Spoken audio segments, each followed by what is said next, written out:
comme dans les années de la dictature en Argentine, quand on organisait les Coupes du Monde, on savait très bien que c'était pour camoufler le régime des colonels dictateurs en Argentine, pour ceux qui ont la référence. Donc voilà, on est là aussi pareil, on s'intéresse au football, c'est un centre d'intérêt pour les populations. Et bien évidemment, vous avez les Ayachas qui, eux, ils croient vraiment. Le Marocain lambda le sait très bien que c'est pour les endormir.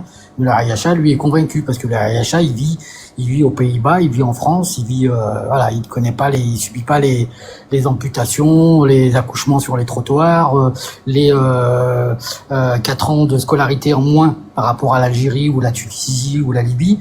C'est voilà, enfin un Marocain, il fait 4 ans d'études de moins, par exemple.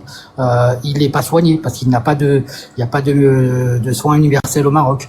Il n'y a pas de prise en charge 100%. Vous avez la Canos, quelques trucs comme ça pour quelques fonctionnaires.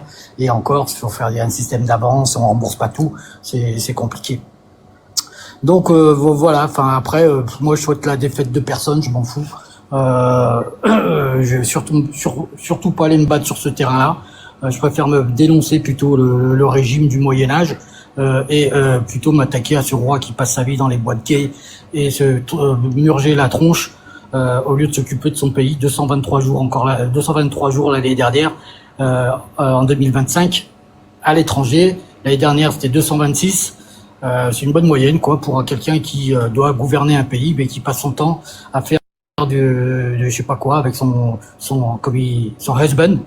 Voilà, Dixit l'interview de son compagnon.